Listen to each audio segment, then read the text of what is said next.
ባቢሎን የብረት እቶን ናት። እንዲህ በቀላሉ አትለቅም። ብረት ታቀልጣለች፣ ነሐስ ያፈሳል። ባቢሎን እድፋም ልብስ ለብሷል፣ ደክመዋል፣ ወድቀዋል፣ አቅቷቸዋል። የኔ ናቸው ውጣ ከመሃል አለው። ይሄ የቤተሰብ ነው አለው። ቢደክሙም አለው የኔ ናቸው። ከብረት እቶን ውስጥ ነው ያወጣኋቸው። በጽድቄ አልመካም።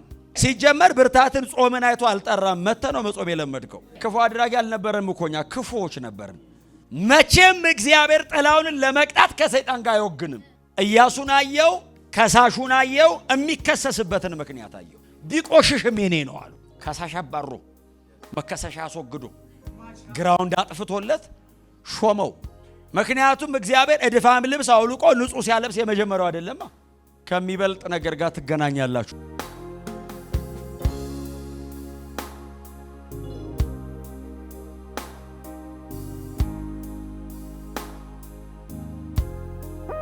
ትንቢተ ዘካርያስ ምዕራፍ 3 ከቁጥር 1 እስከ 10 ቁጥር ብቻ ነው ያለው ምዕራፉ። በሙሉ እናነበዋለን። የምንችል ሰዎች ለጌታ ቃል ክብር ቆመን ብናነብ ጌታ ቃል እንደዚህ ይላል።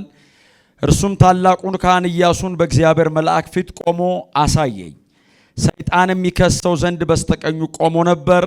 እግዚአብሔርም ሰይጣንን ሰይጣን ሆይ እግዚአብሔር ይገስጽህ፣ ኢየሩሳሌምን የመረጠ እግዚአብሔር ይገስጽህ፣ በውኑ ይህ ከእሳት የተነጠቀ ትንታግ አይደለምን አለው። ኢያሱም እድፋም ልብስ ለብሶ በመልአኩ ፊት ቆሞ ነበር። እርሱም መልሶ በፊቱ የቆሙትን እድፋሙን ልብስ ከእርሱ ላይ አውልቁ አላቸው። እርሱንም እነሆ አበሳን ካንተ አረቅ ያለው ጥሩ ልብስም አለብሳለሁ አለው። ደግሞ ንጹሕ ጥምጥም በራሱ ላይ አድርጎ አለ። እነርሱም በራሱ ላይ ንጹሕ ጥምጥም አደረጉ፣ ልብስንም አለበሱት። የእግዚአብሔር መልአክ በአጠገቡ ቆሞ ነበር። የእግዚአብሔር መልአክ በኢያሱ እንዲህ ሲል አዳኘበት።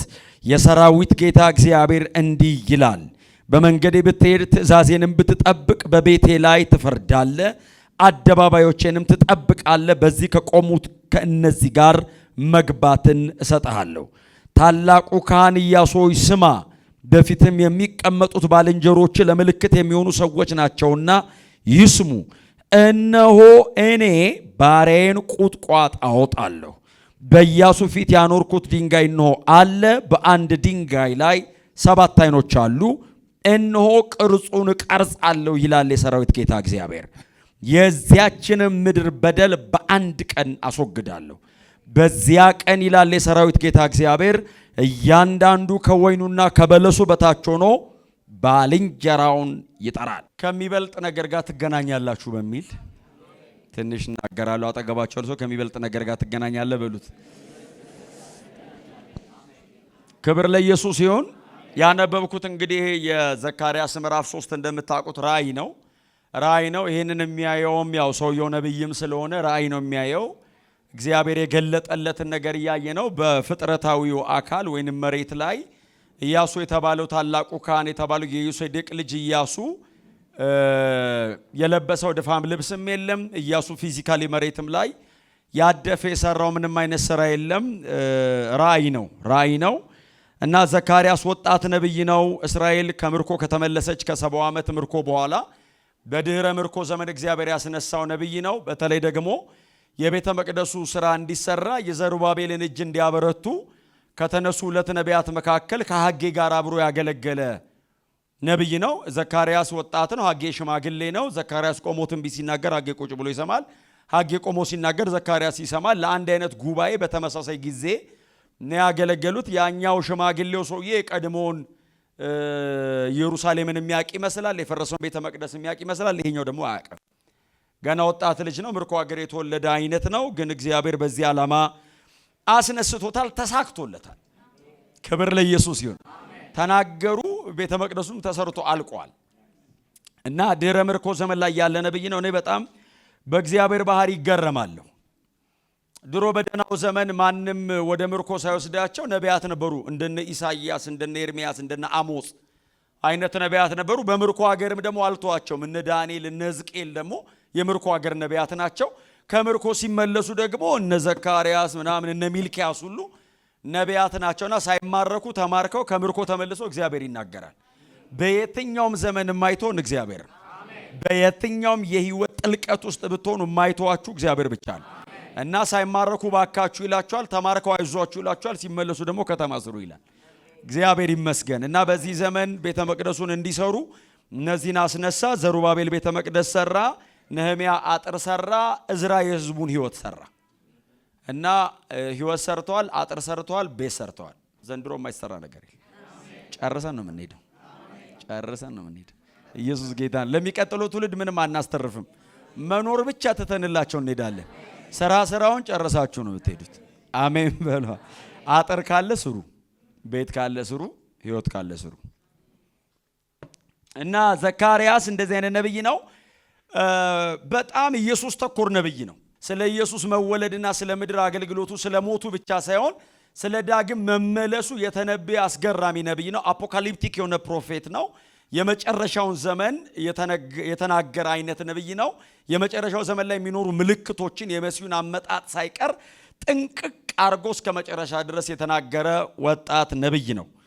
እና ካያቸው ራእዮች መካከል ምዕራፍ 3 አንዱ ነው። ምዕራፍ 3 አንዱ ነው። እና ወጣቱ ልጅ እግዚአብሔር እንግዲህ ራእይ ያሳየኝ ያለው ህልም አይደለም እንግዲህ። ስለዚህ ተኝቶ ላይሆን ይችላል ያየው። ግን ልጁ ራእይ ሲያይ መጀመሪያ ያየው ኢያሱ በእግዚአብሔር ፊት ቆሞ አየውታል።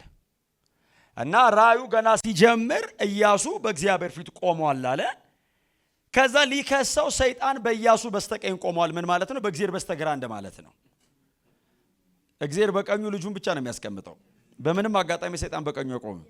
ኢያሱ በእግዚአብሔር ፊት ቆሞ ሰይጣን ኢያሱን ለመክሰስ በስተቀኙ ቆሟል። እያጠራ ነው አይደል? ኢያሱና እግዚአብሔርን አየ። ቀጥሎ ሰይጣን ቆሟል አለ። ከዛ ራእዩን ሲያጠራው ኢያሱ እድፋም ልብስ ለብሷል አለ። ኢያሱን አየው፣ ከሳሹን አየው፣ የሚከሰስበትን ምክንያት አየው። እድፋም ልብስ ለብሷል። ሰይጣን ባዶ እጁን አልመጣም። እድፋም ልብስ ለብሶ ቆሟል ሰውየው። ስለዚህ ሰይጣን ተጨባጭ ትንሽ ነገር አግኝቷል፣ ለመክሰስ ነው የመጣው። ድሮ ሰይጣን እግዚአብሔር ፊት ይገባ ነበር።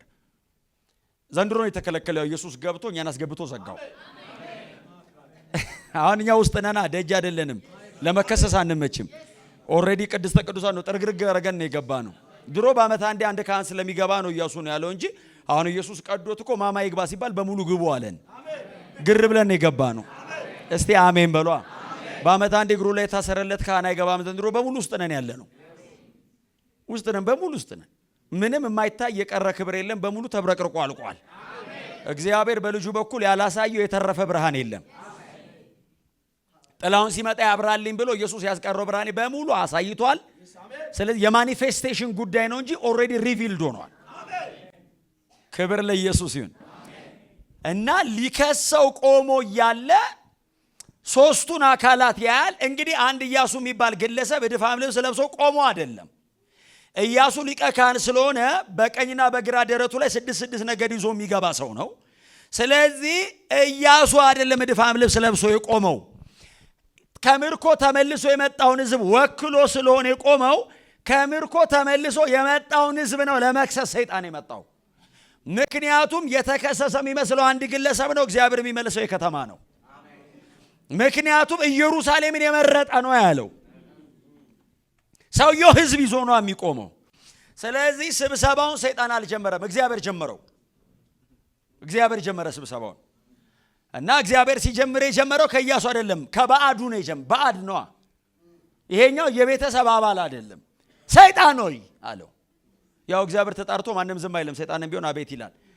ሰይጣን ሆይ አለው። አቤት ሲል እግዚአብሔር ይገስጽህ አለው። እኔ በእግዚአብሔር ነው የምገስጸው። እግዚአብሔር ከሱ በላይ ስለሌለ በራሱ ነው። እግዚአብሔር ይገስጽህ አለውና ኢየሩሳሌምን የመረጠ እግዚአብሔር ይገስጽህ ብሎ አላስወጣውም። እውነት ነገረው። ይህ አለው ከእሳት የተነጠቀ ትንታግ አይደለምን? ባቢሎን የብረት እቶን ናት።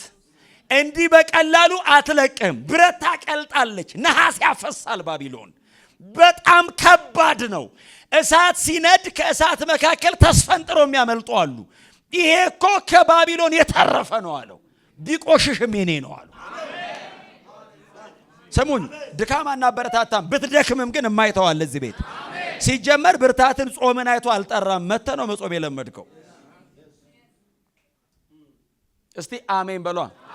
ክፉ አድራጊ አልነበረም እኮኛ ክፉዎች ነበርን። ታውቃለህ we are not doing bad ይላል አንድ ሰው እያለ we are bad ክፉ የሚያረጋ አይደለም ክፉ ነው ሲጀመር። እውነትና ብርሃን አናቅም እኮ እዚህ ቤት መተን ነው ጨለማና ብርሃን የለየ ነው። እዛ ሲጀመር ብርሃን አታቅም። ብርሃን ጨለማ የሚባል ምርጫም የለውም። እዚህ ቤት ገብቼ ነው ጽድቅና ኃጢአት ያወቅኩት። በጽድቅ አልመካም አልደክምም፣ ግን ጸጋ አለ። ብደክምም ደግሞ ያነሳኛል። ድካም እያበረታታን አይደለም። እድፋም ልብስ ለብሷል፣ ደክመዋል፣ ወድቀዋል፣ አቅቷቸዋል፣ የኔ ናቸው። ውጣ ከመሃል አለው። ይሄ የቤተሰብ ነው አለው። በየትኛውም የመጽሐፍ ቅዱስ ትምህርቱ ሲስተማቲካሊ ከሰራችሁት እግዚአብሔር በሰይጣን በኩል ሳይድ አድርጎ ሰው መጥቶ ያውቅ። መቼም እግዚአብሔር ጥላውን ለመቅጣት ከሰይጣን ጋር አይወግንም። ውጣ ከመሃል አለው። ብቀጣው እኔና እሱን ጨርሷለን አለው። ጎናቸው ያለው ሰው ያንተና እግዚአብሔር ጉዳይ በአዳ ያስፈልገውን በሉት። በፍጹም ማንንም አያስገባም። እኔና እግዚአብሔር እንጨርሳለን። ሃሌሉያ! እኔና እግዚአብሔር እንጨርሳለን። ሰይጣን ሆይ አለ። ኢያሱ ቆሟል። ታውቃለህ? እድፋም ልብስ ለብሶ ይሄ ህዝብ አለው ባቢሎንን ጥሎ ሲመጣ የዋዛ እንዳይመስል አለው። ባቢሎን እኮ ትተና አንመጣም ያሉ እኮ አሉ። በዛኛው በኩል እኮ አሲሪያ ምናን እኮ የተማረኩት እኮ ለምሳሌ ከምርኮ ሀገር ወደ ቤታችን አንመጣም ያሉ ሰዎች እነ መርዶኪዮስ የነሱ ሀገር ታሪክ እነሱ እኮ አንመለስም። ለምን? እርሻ ይዘናል፣ አግብተናል፣ ወልደናል፣ እዚች ነው የምንኖረው አሉ። እነዚህስ እንመለስ ወደ አባቶቻችን። ምን ሰላለ? የተቃጠለ ድንጋይ ቅጥር አድርጌ እሰራዋለሁ፣ የአባቶቻችን ከተማ እንገነባዋለን ብለው ነው የመጡት። ቢደክሙም አለው የኔ ናቸው። ከእብረት እቶን ውስጥ ነው ያወጣቸው። ውጣ አለው። ሰይጣንን ካባረረ በኋላ ኢየሱስና እግዚአብሔር ማውራት ጀመሩ። ለምን በደልክ አይደለም ያለው። አብረውታሉ ነው አላቸው። እድፋሙን ልብስ አውልቁለታል።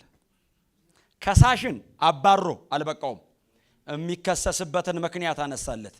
ከዚህ በኋላ ሰይጣን ግራውንድ እንዳያረግ፣ ከዚህ በኋላ ሰይጣን በዚህ ጉዳይ ተመልሶ እንዳይመጣ እድፋም ልብስ ብሎ ነው የመጣው። አውልቁለት አለ። እድፋም ጥምጣም አውልቁ፣ እድፋም ልብስ አውልቋልና እግዚአብሔር እንደዚህ ያለው ንጹህ ልብስ አለብሳለሁ። ንጹህ ማለት ከህዝብ አንጻር አይደለም፣ ንጹህ ከእግዚአብሔር አንጻር ነው። በእኔ የሳንቲፊኬሽን ሌቭል አለ እግዚአብሔር። በእኔ ንጽህና መጠን እኔ ንጹህ ነው የምለው ልብስ አመጣለሁ። ልብስ አቅራቢ ነኝ አለ። ንጹህ ልብስ አለብሳለሁ አለው። ንጹህ ልብስ አለበሱት።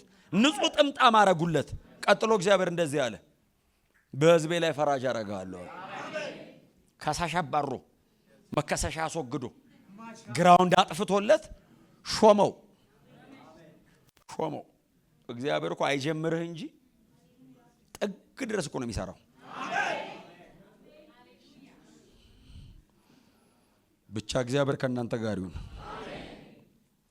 ታሪኩ ይሄ ብቻ ቢሆን ባይዘው ዘካርያስ ምዕራፍ 3 ላይ አይገባም። እዚህ ድረስ ብቻ ቢሆን አይጻፍም። ጥቅስ ራሱ አይሆንም።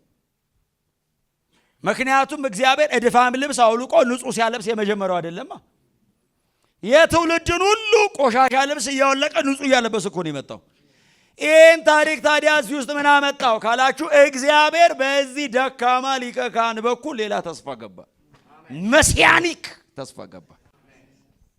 ኢያሱን አቁሞት እግዚአብሔር እንደዚህ አለ፣ ባሬን ቁጥቋጥን አመጣዋለሁ አለ። በዚህ በኩል መሲሁ ይመጣልኛል አለ። በቀኙ ነው ያለው። ከ400 ዓመት በኋላ ይመጣል አለ። እግዚአብሔር ኢያሱን አቁሞ ስለ ኢየሱስ ማውራት ጀመረ። ባሬ ቁጥቋጥ ይመጣል አለ። አገልጋዬን እልከዋለሁ አለ። እርሱ አለ የምድርን በደል በአንድ ቀን ያስወግድልኛል። አውልቅልኝ አጥልቅልኝ የማይል ካህን እልካለሁ አለ።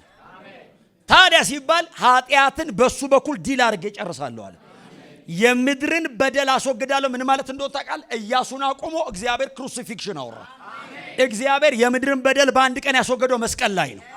ኢያሱን አቁሞ እግዚአብሔር ልጁን ስለ ኃጢአት መስዋዕት እንደሚያደርገው ቃል ገባ። አሁን እንዳንተ በድካም መጥቶ አውልቅልኝ አይልማው። ስለ ኃጢአት ያለውን ጉዳይ እሱ ጋር ዘጋዋለሁ። ኃጢአትን በልጄ በኩል እቀጣዋለሁ።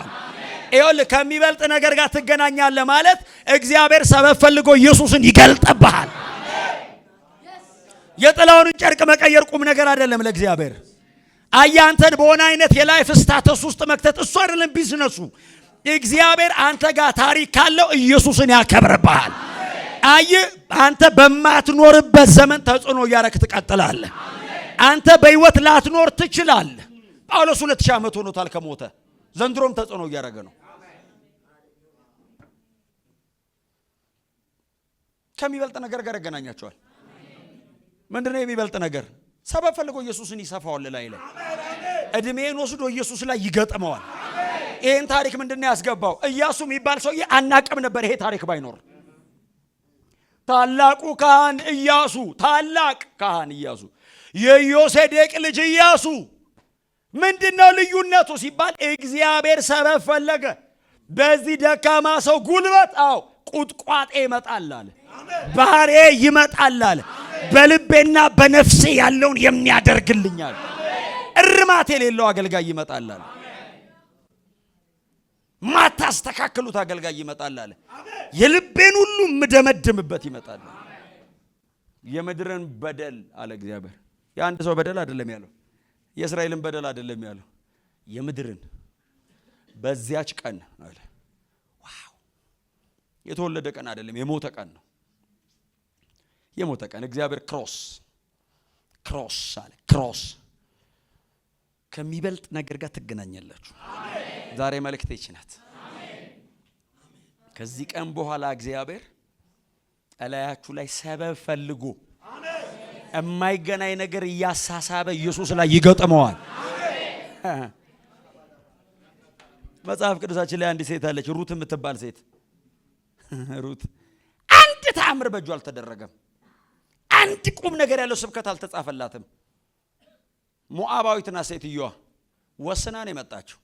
በጭካኔዋ ነው ሰብሮ የገባችው። ጨካኝ ናት። እላያዋ ላይ ሰይፍ ስትመዛ አትፈራም። እማታውቀው ሀገር ትረስት አድርጋ ትራመዳለች። በውሳኔ ብቸኛ በስሟ መጽሐፍ ያጻፈች ሞዓባዊት። በመሳፍንት ዘመን እኮ ነው የኖረችው። እነ ሳሙኤል እነ ሶምሶን ምናምን ከዛ በኋላ እኮ ተነስቷል ነበሩ። በእነሱ ሳሙኤል ነው የጻፈው ኢቭን የሷን ታሪክ። ሴትዮዋ በመሳፍንት ዘመን እየኖረች እንደ ጌዲዮንና እንደነ አሳፍ ወይንም እንደነ ዮሳፍጥ 4 ምዕራፍ እንስጥ ይስል እምቢ በስሜ መጽሐፍ ይጻፍ። በመሳፍንት ዘመን ሆና 4 ምዕራፍ አስገብታ መጽሐፉን 26 ምዕራፍ አታረጉም እንዴ? እምቢ አለች በስሜ። ሞዓባዊት ሴት ያገባ እስራኤላዊ እስከ 8 ትውልዱ ድረስ ቤተ መቅደሴ እንዳይጠጋ ብሏል እኮ እግዚአብሔር። ሞዓባዊቱ እኮ አይደለችም ያገባት ሰውዬ 8 ትውልዱ ድረስ እንዳይመጣ አለ። 9ኛውም ከመጣ አደባባይ ነው የሚቆመው አለ። እቺ ሴት እኮ ሞዓባዊ ያገባች አይደለች፣ ሞዓባዊት ናት። ቤተ መቅደስ እንዳይመስል የኢየሱስ ግንድ ውስጥ ነው የገባችው። አድቅቃው መጣች። አሕዛብ እንደሚድኑ እግዚአብሔር ተስፋ የሰጠው ሩትን ቀላቅሎ ነው። አሕዛብ ይድናሉ አለ። ሞዓባዊቱን ግንድ ውስጥ ቀላቀላት። መሲ ግንድ ውስጥ ሞዓባዊ ቀላቀለ እግዚአብሔር። እንዳይጠጋኝ ያለ ሞዓባዊ መሲ ግንድ ውስጥ ገባ። በምን? በውሳኔ ነው አለች። ኑኃሚንን ሞዓብ የወሰዳት ሩትን አስይዞ ሊያመጣት ነው። ያላትን አስጥሎ የራሱን ሰጥቶ መለሳት። ማራ በሉኝ እያለች መጣች ሩትን ይዛ። እግዚአብሔር መሲያዊ ነው አላይኑ።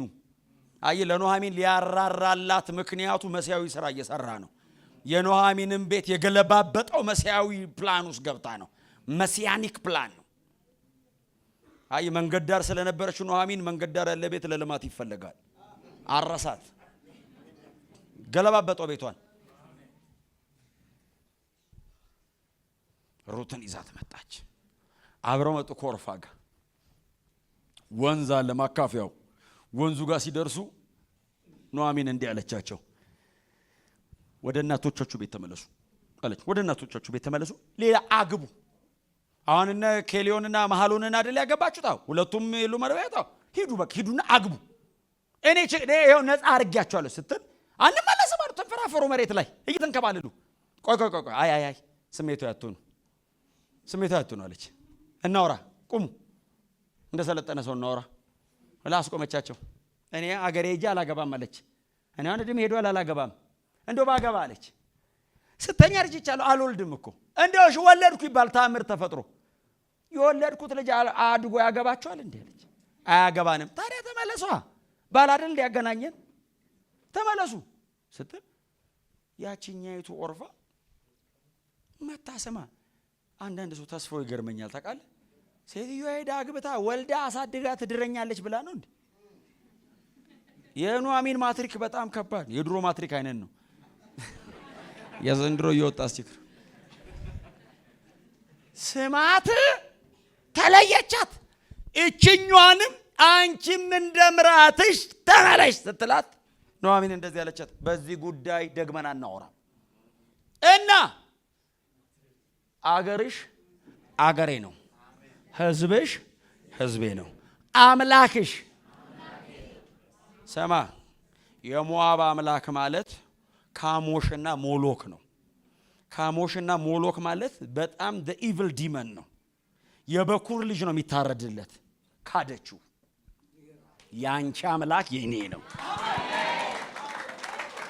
አየ ካሞሽን ካደች ነው ያዌን አመልከዋለሁ ሞዓባዊት ናት ህግ ይከለክላታል ሰብራው መጣች አመልከዋለሁ እምቢ ካለ ይግደለኝ አመልከዋለሁ ያንስ ሲቲዝንሺፕ ቀይራለሁ ህዝብሽ ህዝቤ ይሆናል ይሄን ህዝብ ያደረገው አምላክ አይደለም አመልከዋለሁ ህዝብ ሆናለሁ እዚህ ውስጥ እምትኖሪበት እኖራለሁ እምትሞችበት ጋር እቀበራለሁ ደግመና እናወራም እኔና አንቺን ሞት ይለየናል አለቻት እንደማትለያት ስታቅ እግዚአብሔር እንደዚህ ነው ጨካኝ ያርጋችሁ አሜን አሜን ሰማ ወደማታቀው ሀገር እኮ ነው የተራመደችው ኦርፋ እኮ ታሪኳ ስላልተጻፈ እንጂ እኮ ተሳክቶላት እኮ ሊሆን ይችላል ባክሰል አረጋች ነው መጽሐፉም ስለማያወራ እኔ አልጥርም ስለ ኦርፋ ለማወቅ አላጠናም ወደ ዓለም የተመለሰ ሰው ምን ያደርግልኛል እቺስ መሳፍንት ዘመን ብቻ ታሪኳ የተጻፈ መሰለ እንዴ ባሏ ቦዔዝ የተጠቀሰው በሷ ነው ሩትን ያገባ ቦዔዝ ተብሎ የኢየሱስ ግንድ ላይ መጣች ታውቃለህ የዳዊት ቀድማያት ነች የኪንግ ዴቪድ ቀድማያት ናት ታውቃለህ ኃያላን ነው ጉልበቱ ውስጥ ያሉት እግዚአብሔር ከወደደ ኢየሱስ ላይ ወስዶ ይገጥማል አሜን ሩት ልዩነቷ ምንድነው ያዘችው እርሻ ነው ያገባችው ቦዔዝ ነው አይደለም መሲ ግንድ ውስጥ መግባቷ ነው መጽሐፍ ውስጥ የቀላቀላት ከሩት የተሻለ ስንት ሰው ሊኖር ይችላል መሰለ ከቦዔዝ የተሻለ ስንት ባለጠጋ አለ መሲያዊ ነው ግንዱ በደንብ አሜን በሉ አሜን እግዚአብሔር ሰበብ ፈልጎ ኢየሱስን እላያችሁ ላይ ይገጥመዋል አሜን ምዕራፍ 4 ላይ ሴትዮዋ ባይዘው የመጽሐፍ ቅዱስ ታሪክ ውስጥ እንዳለች አታውቅም ከሞተች በኋላ ነው የተጻፈው ምክንያቱም ምዕራፍ 4 ላይ የዳዊት ስም ተጠቅሷል አምስተኛ ትውልድ እኮ ነው ዳዊት አራተኛ አምስተኛ ትውልድ እኮ ነው ስለዚህ እሷ በህይወት የለችም መጽሐፍ ቅዱስ እንደሆነ ሳታውቅ ነው ጨክና የመጣችው አሁን ትንሣኤ ሙታን ሰሞኑን ስላለ ያኔ ስናገኛት ነው የምንነግራት ስንት ሺህ ዓመት መሰለሽ ሩት ስንሉ የከረምን እንላታለን የልጆቻችንን ስም ሁሉ ሩት አስብለሽ ሰብራው መጣች ኢየሱስ ጌታ ነው እግዚአብሔር ከወደደ የሚያደርግልህ ትልቁ ፌቨር በአንተ ህይወት ኢየሱስን ያደምቀዋል እግዚአብሔር ከወደደ ለሚውልልህ ውለታ ልጁን በአንተ ሁኔታ ይገልጠዋል እግዚአብሔር ከወደደ ይሄንን ነው የሚያደርግልህ ሌላ ምን ቢያደርግልህ ይከሳል ምንም አይከሰኝም ብራዘር ዓለም ላይ ምንም ብትሆን ካንተ የተሻለ ስንት ጌታን የማያውቅ ሰው አለ ልዩነታችን ኢየሱስ ነው አሜን ልዩነታችን ኢየሱስ ብቻ አንዲት ሴት አለች ዛሬ የቶች ቀን ነው የቶች በደንብ አሜን በሉ የቶች ነው አንዲት ሴት አለች እሷም መጽሐፍ ቅዱስ ላይ ነው ያለችው ኢየሱስ እግር ላይ ሽቶ የደፋች እግዚአብሔር ከወደደ እላዩ ላይ ነው የሚያደርግህ እሷም ሴትዮ መቼስ ሽቶ ይዛ መጣች ባለ ውለታው አይደል የተነካች ናታ አምልኮ እኮ የተነካ ሰው ምላሽ እንጂ ላመልክ ነው ጌታዊ ተዘጋጅተሃል አይባልም እኮ ተነክተሃል ክብር ራሱ የለም ዝርክርክ ነው የምትለው ታስታውቃለህ የተነካ ሰው ስሙ ቆይ ሽቶዋን ይዛ መጣች ብራዘር ግማሽ ሊትር ነው ይለዋል መጽሐፍ 300 ዲናር ነው አንድ አይሁዳዊ በቀን 8 ሰዓት ቢሰራ ወርኪንግ ዴይስ ሰንበትና የበዓል ቀን ምናምን ባይሰራ የአንድ አይሁዳዊ ዓመት ገቢ ነው ይዛ የመጣችው። ቀላል እንዳይመስልህ የአልባስጥሮስ ሽቶ ነው። ከህንድ ሀገር ኢምፖርት የተደረገ ፐርፊውም ነው። በዛ የዛሬ 2000 ዓመት ኢምፖርትድ ፐርፊውም ነው የምትጠቀመው። እሱ ሽቶ ማለት አንዳንዶቻችን የምንጠቀመው ሊሆን ይችላል። አንዳንድ ልብስ ሽቶ ተቀቡትና የተቀባውን ልብስ ማለት ታረጉታላችሁ። አገኘዋችሁ አውቄዋለሁ። ቤቱን እኮ በአዲስ ኪዳን ነው የሚገኝ። የዛ መጣች ቀስ ብላ እነ ይሁዳ እነ ምን አላወቁም። ቀስ ብላ በሰው ማለት የቱ ጋር ነው ያለው መሲሁ ብላ ተከናንባ ተሸፋፍና ነው የመጣችው። ስምዖን ቤት ነው እና በጣም እንትን ተብሏል። ኢየሱስ ቁጭ ብሏል። ይሰሙታል፣ ያወራሉ። ቤቱ ትርምስምስ ብሏል። ያው ኢየሱስን ከጠራው 12 ወጣት አብሮት ይመጣል። ደግሰ ነው የምትጠራው ኢየሱስን፣ አለበለዚያ አትመልሳቸውም። 12ቱም ረጅም መንገድ በእግር ሄዶ ምናምን ተረበው ነው የሚደርሱት። ኢየሱስ ደግሞ እንደምታውቀው ሲያስተምሩ አለ ስለሚል ተረበው ነው የሚመጡት። በቃ ከባድ ድግስ ካልደገስክ አትመልሳቸውም። 13 ሰው ነው። ኢየሱስ ብዙ ላይ በላ ይችላል። ዝም ብለው እግራቸውን ዘርግተው ነው ይበሉት። ቢያልቅስ ምን ችግር አለ? አለ እሱ ያበዛዋል ይለዋል። ለኢኮኖሚ አትጨነቅ ይለዋል። አለ እሱ አለ ምን ያስተካክላል እሱ። እናቴ እንኳን 13 ሰው ከተማ ይመልሳል። ያው እጅን ትከፍታለህ ህይወት ላለው ሁሉ ከመልካም ነገር ታጠግባለህ የተባለለት ነው የተባለ እሱ ነው። መሬት መጥቶ ነው እና አብረው ገብተው ቁጭ ብለው ሲያወሩ ቢታንያ ነው ቦታው። ከኢየሩሳሌም ቢታንያ 7 ማይል አካባቢ መጥቷል በእግር። ከ9 ኪሎ ሜትር በላይ በእግር ስለመጣ እግሩ በጣም አቧራ ጠግቧል። ሽቶ ይዛ የመጣችው ያን እግር ለማጠብ እና ግማሽ ሊትር ይዛ መጣች። መነካትን የመሰለ ለህይወት ሴንስ የሚሰጥ ነገር የለም። እኔ ለህይወቴ ትርጉም የሰጠኝ እማቀው አይደለም መነካቴ ነው። በእውነት ነው የምላችሁ። መነካቴን ሳስብ እስከ ሞት አወራለሁ። ይሄ እንትኑ ታች ፈርስት ታች የሚያንተከተከኮሱ አንደርስታንዲንግ ጥሩ ነው፣ ማወቅ ጥሩ ነው። መነካት ይቀድማል። ያልተነካ በጣም ቢያቅ ሀያሲ ነው የሚሆነው። የተነካስ አንድ ጥቅስ ይዞ ብራዘር ያብዳል። ዮሐንስ 3:16 ገብቶት ጨርቁን ነው የሚጥለው። መነካት ደግሞ ከባድ። መነካትን እኮ አትቋቋመው። ስነ ስርዓት እኮ ነው የሚያሳጣ። ዝብርቅርቅን እኮ ነው የሚያወጣ። በተከበርክበት እኮ ነው የሚያዋርድ። ጳውሎስን የመሰለ የተከበረ ሰው አለ ይላል። ምንድነው ሲሉት ደማስቆ ላይ ነካ ይላል። እብድ ነው ሰው ይሉታል። እብድ ብንባል ለጌታ አይክድም ማበዱን። መነካት እግዚአብሔር ነክቶ አጥንታችንን ያፍስሰው፣ ኃይለኝነታችንን ያድክመው፣ በእውነት ጠንካራ ነገራችንን በዚህ ፍቅር ያቅልጠው እና ነክቷታል። ምን ታርግ? ከኃጢአተኞቹ ዋና ናት። ሲነካት ግን ምን ታርግ? በቃ ዝርክርክ አረጋት። ምንድን ያለኝ ቤት ይሄ ነው ውድ ነገሯ ልስጣዋ። ነገዋ እኮ ነው እኮ ይሄ ነገር እድሜዋ ነው እሰጣዋለሁ እና ለሱ ሰጥቼው በሞት ያዋጣኛል አለች። እዚህ ገበያ ላይ እሱ አትርፎ እኔ ለምን አልሞትም አለች። ሽቶ ይዛ መጣች፣ አቋርጣ ገባች። ከዛ ቀስ ብላ የመጣው ነው አላለች። ቀስ ብላ ኢየሱስ ላይ ግንብጣ ደፋችው። ያው ሽቶ ለመቀባት አይመችም። አፉን ቆርጣ ዘቅዘቅ አርጋ ደፋ። የኢየሱስ እግር በሷ ግማሽ ሊትር ሽቶ አይጸዳም። ረጅም መንገድ ስለመጣ ብዙ አቧራ አለው እና በሽቶ የተጨማለቀ ጭቃ ነው የሚሆነው እግሩ። ሽቶ አይበቃው፣ እንባ ጨመረች። ወርሺፕ ነው። ኢየሱስ 300 ዲናር አይደለም እያየ ያለው ያቀረበችበትን ልብ ነው። አሜን። አየ ከዛ በእንባ አረጋ እየለወሰች ትታገሏለች። ታውቃለህ እንትን ለማጥራት እኮ አይደለም እኮ እየጣረች ያለችው መነካቷን ነው። እንባ ጨመረች። ፎጣ ያስፈልግ የለ የቤቱን ሰው የፎጣ አንጣላለችው በፀጉሯ። አይሁዳውያን ፀጉራቸው ክብራቸው ነው። ፀጉሯን ፈታ በፀጉሯ ስታብስ ይሁዳ ሸተተው። ማን ነው አለ እዚህ ቤት ይሄን ሁሉ ላይ የደፋው ማን ነው ብሎ ሲፈልግ ኢየሱስ እግር ስር አንድ ሴት ድፍት ብላ ወድቃ ሽቶ ገልብጣ ደፍታ ብራንዱን አይቶታል። ታውቃለህ? የአልባስጥሮስ ይላል። ሂሳቡን ሲሰራው ባይዘ አልተሳሳተም። ጠቅሶ ነው ገባ።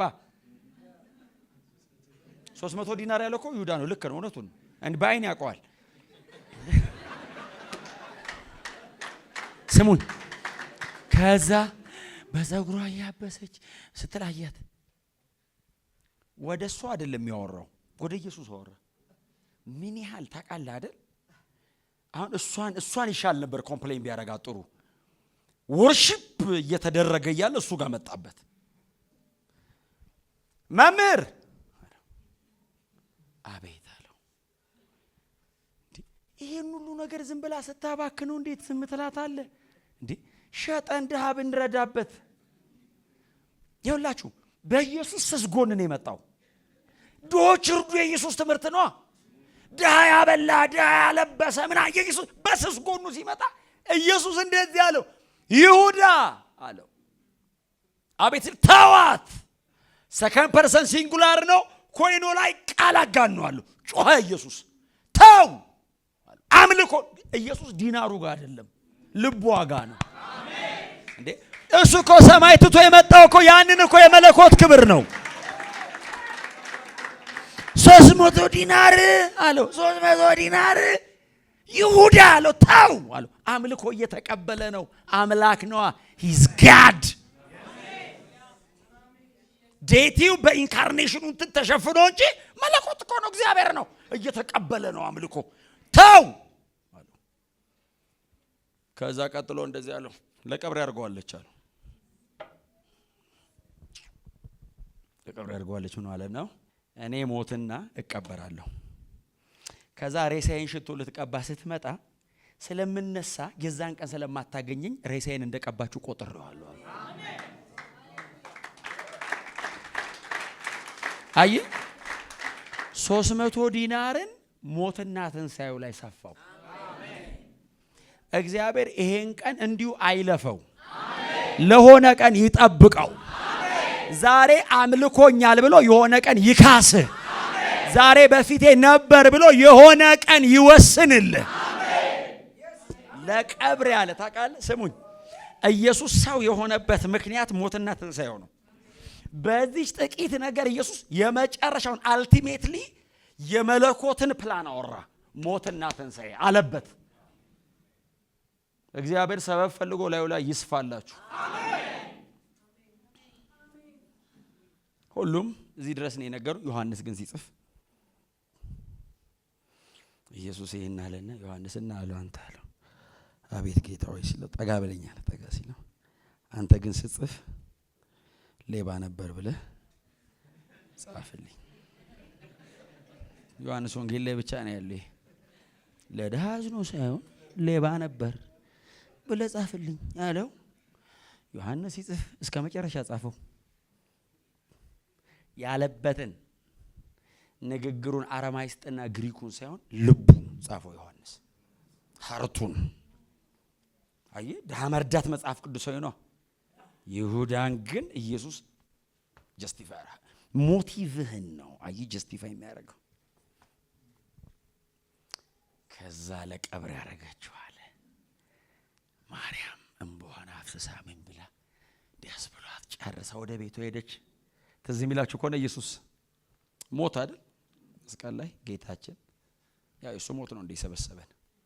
ሞተና ተቀበረ ነበረች አይታለች ባይኗ። በሶስተኛው ቀን ኢየሱስ እኮ ኦሬዲ እኮ ተናግሯል።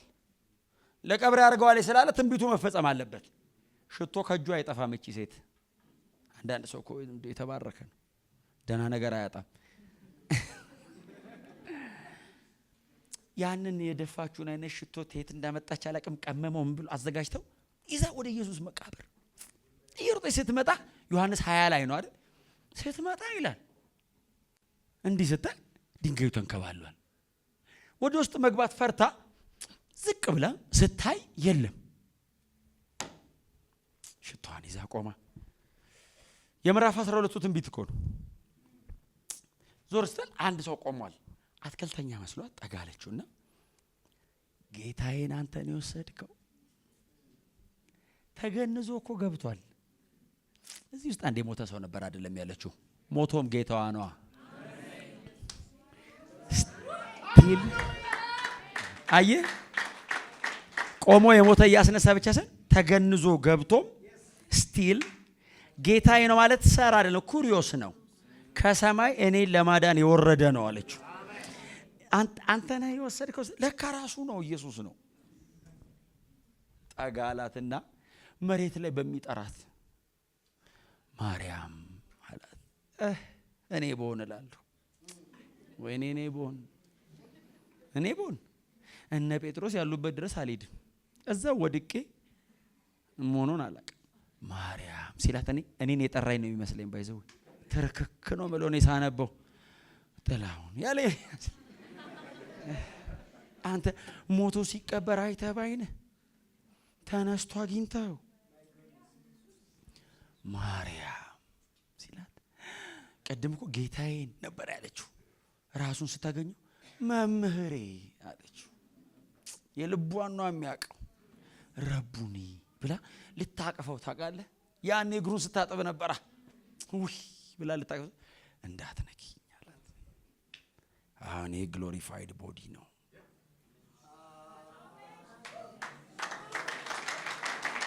አየህ አልዓዛር ከሞት የተነሳበት አይነት አይደለም። አሁን ኢየሱስና ሞት ተስማምተው አይደለም፣ ኢየሱስ አሸንፎ ነው የወጣው። አየህ ስብሰባ ተቀምጠው በቃ ውጣ ባክ ብለውት አይደለም፣ ገነጣጥሏቸው ነው የወጣው። የማይሞት ነው ይሄኛው፣ ዘላለማዊ ነው። አየህ ሞቼ ነበር ይልሃል። ማንም እንደሱ አይደለም። ማንም እስኪ ሞት ነው የሚያወራው። ኢየሱስ ግን መቶ ሞትን ታሪክ አድርጎት ሞቼ ነበር ይላል። አሁን ግሎሪፋይ እንዳትነኪኝ አላትና ሂጂና ለወንድሞቼ ተነስቷል በያቸው።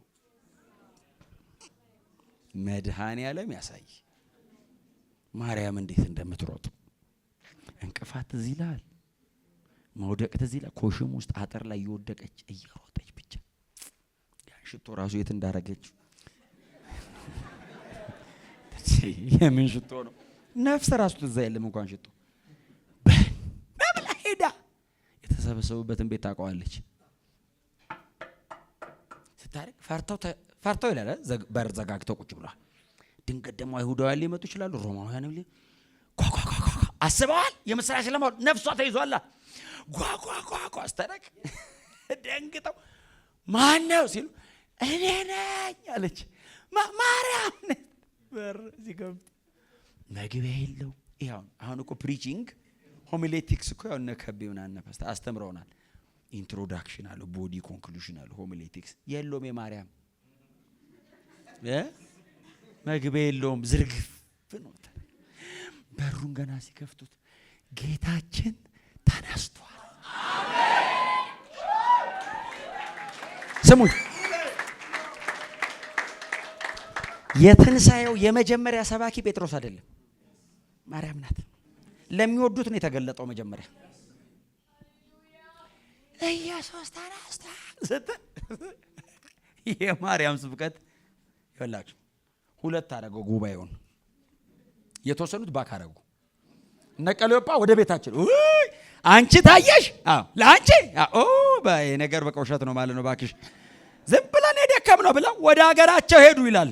ሉቃስ 24ን አንብቡ። ወደ ኤማሁስ። ጴጥሮስና ዮሐንስስ ወደ መቃብር። ትክክለኛ ስብከት እኮ እንደሱ ነው። ይለይልሃል። ሀፋፋ አያረግህም፣ ግን ጥል ነው የሚያረግህ። ጥግና ጥጋ ሲያዝቻቸው እነ ቀለዮጳ ወደ ቤት፣ እነሱ እየደከሙ ነው። እነዚህስ ሩጫ በነሲሉ። ዮሐንስ ትንሽ እድሜ ልጅ ነው እንደምታውቁ። በ18 ዓመቱ ስለሆነ ኢየሱስ የጠራው ከአባቱ እጅ ላይ የወሰደው እድሜው ልጅ ነው። ሩጫ ፈጣን ነው። ቀድሞ ደረሰ ይላል። እና ቀድመ ተደረሳለ የሚል መልእክት የሚወጣው አይመስለኝም፣ ግን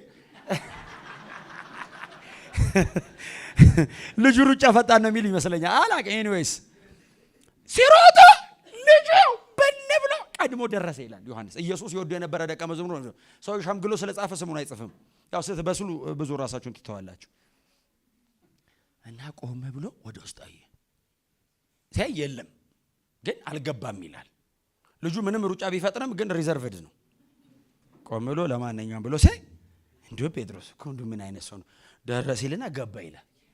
ጴጥሮስ እንኳን ኢየሱስ መቃብር ውስጥ ሌላም ቦታ እኮ ይገባል። ዘው ብሎ ገባ ይልና አየ አመነ ይላል። ከዛስ ምንም እንዳልተፈጠረ ሳይቅ ዮሐንስ ቀስ ብሎ ገባ።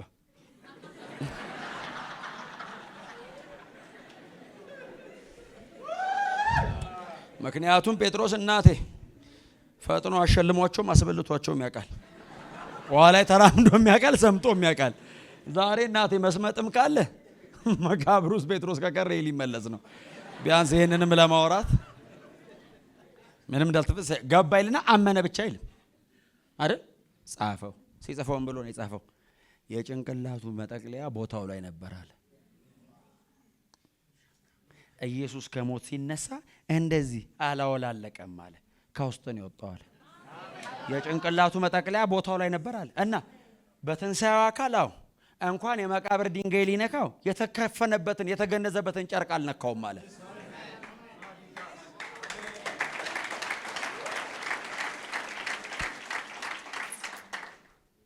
ከውስጥ ነው የወጣው አለ። መቃብሩን አልነካውም። ድንጋይ አላንከባለለም የሚል እኔ ማቴዎስ ወንጌል ላይ ያነበብኩት። እሱን ያነበብኩ ቀን የሆንኩትን እኔ ነኝ የማውቀው። በአፌም በትራስ አፍኜ ሚስቴ ምን ሆነሃል አለችኝ። ያው እንግዲህ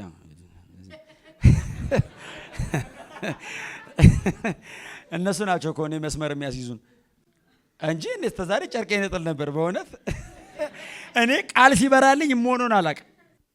ወገግ ሲልልኝ እኔ ኢየሱስ ድንጋይ አልነካም የሚለውን ማቴዎስ ነው አይደል የጻፈው አይደል? እንትኑ ድንጋዩን አንድ ብርቱ መልአክ አይደል አንከባለለ የሚለው ኢየሱስ አላንከባለለም ነው። እንደተዘጋው ወጥቶ ሄዷል። እሱ ሁለት ሮማዊ ወታደር አያላየ ጉዳይ አይደለም። እሱ እኮ ሞትን ነው ያሸነፈው። እነሱ እያደር ይሰማሉ። ቀጥሎ የሚመጣው መልአክ ለነሱም ይበቃል። አስገራሚ መልአክ ነው አይደል? አንከባለለው ይልና ድንጋይ ላይ ቁጭ አለ ይላል። እንዴ ይገርመኛል እኮ መልአክ ቁጭ አለ። ግቡና ይዋለ ታውቃለህ። አንከባለው አለ ደም ቁጭ አለ። ጠባቂዎቹ እንደሞተ ሰው ነው ይላል። ለነሱ ይበቃል። በቃ ኢየሱስንም ባዩ መልአኩ ይበቃል እኮ። ሲከፈትለት ሾልኮ አይደለም የሚወጣው ኢየሱስ እንደተዘጋው ወጥቶ ሄዷል።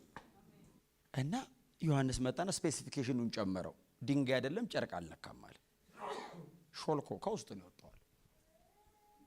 ከዛ እነ ጴጥሮስም አይታው በጣም ተገርመው ወደ እንትን ተመለሰው ወደሚጸልዩባት ቤት። ግን እርግጠኛ አልሆኑም ገና። ወይ ጉድ እያሉ ሲመለሱ ኢየሱስ ወጥቶ ለማርያም ንገሪልኝ ብሏት እነ ቀሌዮጳን ለመመለስ ወደ ኤማውስ ሄዷል ኢየሱስ። ያ እነዛ በጣም ርቀው እንዳይዱና እነ ጴጥሮስ የትም አይዱም። ጴጥሮስ ባይዞ ሰው ይዞ ይሄዳል እንጂ እሱ ይመለሳል። ኑ እንሂድ ብሎ ወደ ማጥመድ ይዟቸው ሄደ እኮ ነው የሚለው። ብቻውን ባክ የማያረግዘው እስቲ ኑ ባካችሁ አንዴ ብሎ ግማሽ ይዞ ባክ ነው የሚያረገው። ግማሽ 1 4 5 የሚሆን አሳጠማጁን በሙሉ መልምሎ ወደ እንትን ይዞ ይመለሳል ወደ ፊልዱ። እነዛ ለመልሳለ ብዙ ሳይሄዱ እንዳይደክሙ ነው ተነጥቆ አይመለሱ፣ በእግር ነው የሚመለሱት።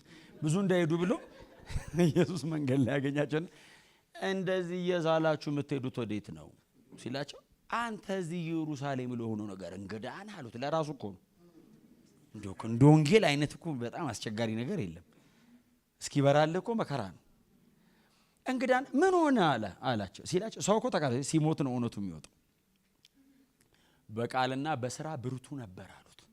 ታውቃለህ ሞቶ ያወሩለት ጉዳይ ብርቱ ያላትን በሙሉ አርጓል እና ኢየሩሳሌምን ይበያ እርግጠኛ ነበርና አሉ። ያለውን በሙሉ ስላረገ እንደው በቃ ተስፋ ስናረጋው የዚህ የሕግ መምህራን እጅ ላይ ተላልፈው ገደሉት። ባከ ተስፋ አርገኑ ነበር ይበጀናል ብለን በርግጥ አምነኑ ነበር አሉ። 3 ዓመት ተኩል ነው የተከተልነው አምነኑ ነበር። ግን ባከ ሞተ።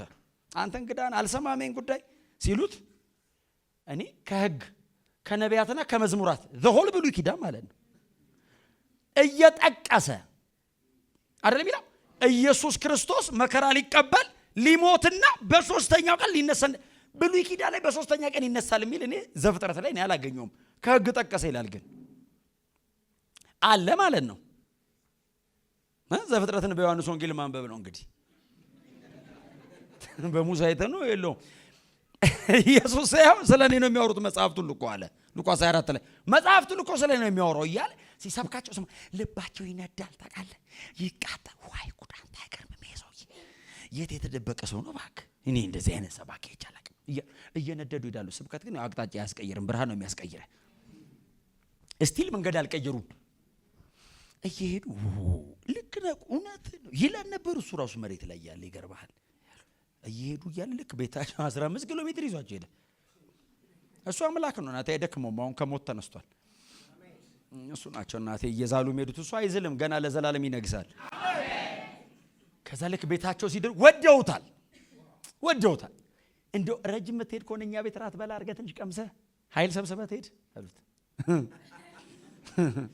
ወደ ጎን የለውም፣ ወደ ላይ ነው እሱ የሚሄደው። ከዚህ በኋላ እነሱ ለመመለስ ነው ወደ ጎን እየሄደ ያለው።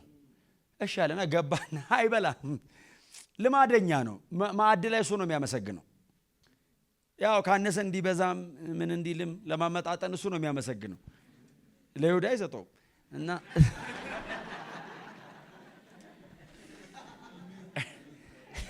ተቀበለና አመሰገነ ይልና እኔ አንዳንድ የመጽሐፍ ቅዱስ ጥቅስ ቆርሶ ሲሰጣቸው አይናቸው ተከፈተ ይላል። አንተ እንደዚህ እያዩት እኮ አያዩትም፣ ታውቃለህ? እንዲህ እያወሩት አያውቁትም። ምግብ ላይ አይናቸው ተከፈተ። የሚገርም ሰው ሲበላ ይበረታል። ታውቃላችሁ? ኤልያስም እስኪበላ ነው ያስቸገረው። እኔ ከአባቶች አልበልጥም ርቦት ነው ብሎ ምግብ ነው የላከለት። ታውቃላችሁ? ሰው ሲርቦ በጣም ኮምፕሌን ያደርጋልና እስቲ ብላ አለው። በልቶ ኮምፕሌን አላረገም፣ ተኛ ነው የሚለው ቀጥሎ። አንዳንድ የጸሎት ርዕስ በዚህ ነው የሚስተካከለው። እና ቆርሶ ሲጣጭ አይናቸው በራ፣ አወቁት ይላል። ሲያውቁት ተሰወረ። ሲሰወር አልበሏትም። ተነስተው ስማ እየዛሉ የመጧትን መንገድ ባንድ ትንፋሽ ብን ብለው ስማ የማርያም ራእይ ልክ ነው ሊሉ እኮ ነው። ሌላ መሰለ እንዴ? ማርያም እውነቷን ነው። እስቲ አሜን በሏ። ብን ብለው ሄደው ሰው ቦታ ካፍተው ገብተው ይገርማቸዋል። ማርያም የታለች? ምን ነው ያያችሁ? ልክ ነው ኢየሱስ ተነስቷል። መንገዱ ሙሉ 15 ኪሎ ሜትር አብረውን ሄዱ። ይገርማል። ለማዕድ ሲቆርስ ሲሉ እነ ጴጥሮስ ከመቃብር ደረሱ እኩል። ኧረ ባዶ ነው መቃብሩ ሲሉ እነዛ ኧረ መንገድ ላይ ከኛ ጋር ነበር፣ ያላገኛችሁት እኛ ጋር መጥቶ ነው። ታሪኩን ባይዘው የሚገጣጠመው አራቱን ወንጌል ስታነቡ ነው። አንዱን ብቻ ካነበባችሁ ልክ አይደለም። ሁሉም በደረሰበት ነው የጻፈው እና አሁን እኔ እዚህ ጋር ቆሜ የማየውና እነ ፓስተራን በጠይቃቸው የሚያዩት የተለያየ ነው፣ አንግል ነው። አንድ ጉዳይ በተለያየ አንግልና በተለያየ ጊዜ ስለደረሱ ነው። ከዛ ሁሉም ተሰብስበው ሲያወሩ ኢየሱስ መጣ። በር ቁልፍ አድርገው ግጥም አድርገው ነው እያወሩ ያሉት። በበር ገባ አይልም፣ በሮች ተዘግተው ነበር ስለሚል ያው በዚህ አካባቢ ነው ሊገባ የሚችለው፣ ወይ በዚህ ጋር አያስፈቅድም፣ አያንኳኳም። የድሮ ነው የሚያንኳኳው ሰው አለ የሚለው። ይሄኛውስ ዝም ብሎ ነው የሚገባው። በመካከላቸው ሰተት ብሎ ሲገባ መጽሐፍ እንደዚህ ይላል። እኔ ግን ሰው እኮ ከባድ ነው። ሰው መንፈስ ቅዱስ ካልተሞላ እኮ አትችለው። ያን ሁሉ መንገድ አብሯቸው ሄዱ። ለማዕድ አመስግኑ ያን ሁሉ ነገር አድርጎ አይተውት ልክ በግርግዳ ሲገባ መንፈስ መሰላቸው። ይሄ ነገር መንፈስ ነው። አንተ ጌታ ምንድን ነው ያለው? መንፈስ በእኔ እንደምታዩት ስጋና አጥንት የለውም፣ ቦዲ ነኝ አለ። ናነካኝ አለ። ጥርጣሬ የነበረበት ቶማስ ነበር። አስገባ አለ። እጄን ይዩት፣ የምትበሉትን አንጡ እስቲ አለ። በላ። መንፈስ አይበላም፣ ከበላም ዱብ ነው የሚለው በዚህ በኩል። በላ። አሳያቸው። በ300 ዲናር ነው የሁሉ ታሪክ። ከሚበልጥ ነገር ጋር ያገናኛቸዋል። እግዚአብሔር በጣም ስለሚወዳችሁ ሰበብ ፈልጎ በእናንተ ሁኔታ ኢየሱስ ክርስቶስን ብቻ ያከብረዋል። በእውነት እኔ እዚህ መጽሐፍ ላይ በማን ነው የምትቀናው ካላችሁ ኢየሱስ በተሰበከባቸው ሰዎች ስማቸውን ማናቃቸው እኮ አሉ። ወጥተው ሰበኩ የተባሉ እድለኞች ሜንሽን አልተደረገም ስማቸው። ታውቃለህ ምንድነው የተደረገው? እሱ በእነሱ መታየቱ ብቻ ነው ሜንሽን የተደረገው። ዮሐንስ ሁሌ አጥንቴን ይበላኛል። ዮሐንስ ወንጌሉ ላይ ዮሐንስ ወንጌል እንላለን እንጂኛ ዮሐንስ የሚል ስም የለውም ወንጌሉ። እኔ ዮሐንስ ነኝ የጻፍኩት የሚል የለውም። ራሱን ደብቆ ነው የጻፈው። ይሄን የሚያክል መገለጥ ከሰማይ ወደ ምድር ይህን የሚያክል ክርስቶሎጂ ሲጽፍ የለም ሰውየው። ስሙ ማንስ ኢየሱስ ይወዱ የነበረ ብሎ ያልፋል። ዮሐንስ ወንጌልን ብቻ የማንበብ ዕድል ያለው ሰው ባይዘው ማን እንደጻፈው ያውቅ። አንደኛ ዮሐንስን ሲጽፍ ስም የለውም። አንደኛ ዮሐንስን የሚያክል መልእክት ዮሐንስ የሚል የለውም። እቀናለሁ፣ በዕብራውያኑ ጸሐፊ እቀናለሁ። ይህንን የሚያክል ከፍተኛ ትምህርተ ክርስቶስ ጽፎ ብሉይ ኪዳንን በ13 ምዕራፍ ከልሶ ኢየሱስ ከሁሉም ይበልጣል ብሎ ስሙን አልጻፈው።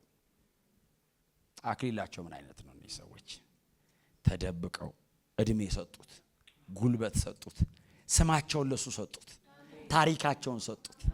ምንም የሉም እነሱ። አናቃቸውም። እኛም ብዙ ሰው አያውቃቸው። ከዘመኑ ተደራሲያን ውጭ ማንም አያውቃቸው። ለመገመት ሲቃይ የምንበላው እኮ ራሳቸውን ስለደበቁ ነው። የተደበቀ ሰው ለምን ፍለጋ መከራ ትበላለህ? መደበቅ ነው እንጂ እግዚአብሔር እኛን አጥፍቶ ልጁን ያሳይ። በዚህ ይባርከን። እኔና እግዚአብሔር አንታይ፣ እኛ እንደበቅ፣ እግዚአብሔር ይታይ። በእውነት ነው የምላችሁ። ኢየሱስ ብርቅርቅርቅርቅርቅ ይበል። እናንተ ስትመጡ ይሽተት አካባቢ